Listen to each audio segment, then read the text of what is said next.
latest updates, subscribe to News 9. Hello and welcome to News 9 Digital. I'm Ashish Parekh. While the world is struggling to deal with one virus from China, that is the coronavirus, looks like the country has given the world yet another virus to now be worried about.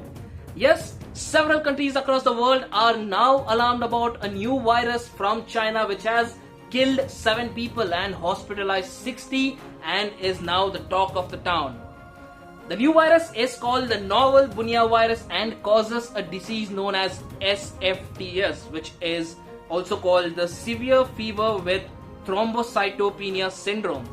Now the major source of transmission of this virus is known to be tick bites. Now ticks are basically your blood-sucking parasites which are known to carry disease-causing viruses, and most of the times these tick bites go unnoticed because all it does is cause a small swelling or some sort of a rash around the place where you have a tick bite. And these are small parasites, external parasites, and it is very difficult to detect them unless you have been bitten by them, and this is now believed to be the major source of transmission of this particular virus. So what do we know about the virus? Well, the novel Bunya virus was first detected in around 2009 in China, and majority of the transmission happens between May and October. And also the major source of transmission, like I said, is tick bites, and domestic animals are believed to be one of the major reservoirs of this particular virus.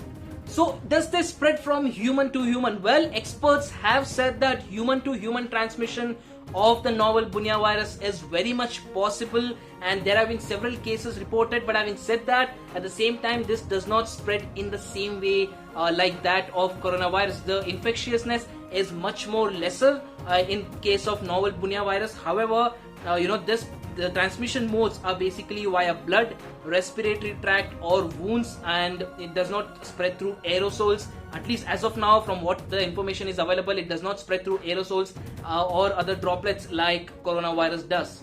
Well, human to human transmission is of course a scary prospect, but is this virus as dangerous or even more dangerous than the coronavirus? Well, as far as the data from Taiwan Center of Disease Control is concerned, the mortality rate of this virus stands somewhere between 5 to 7%, which is much more higher than that of coronavirus, and that means that this possibly is much more deadlier.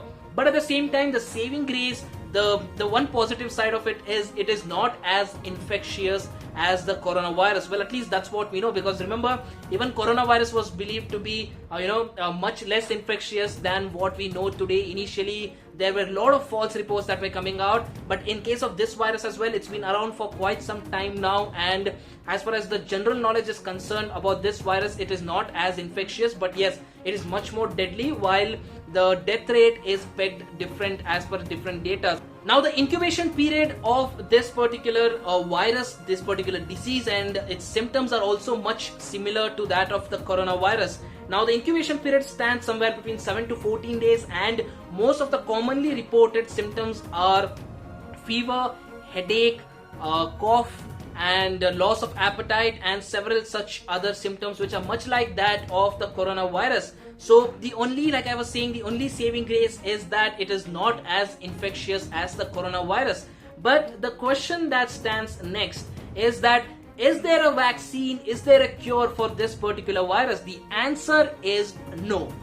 There is no vaccine for this virus, and most of the treatment methodologies that have been developed help in reducing the death rate, help in increasing the recovery rate, and that is as far as the development of vaccine is concerned. There is no vaccine for this virus as well. So what do you guys think? Do you guys think China is now slowly becoming a hub of all of these new infectious viruses? And how do you think the country should make sure that it needs to curb the spread of these viruses which are causing devastating effects all across the world? Do let us know your opinion in the comment section below, and also do not forget to like, share and subscribe to News 9 Digital. Thanks for watching.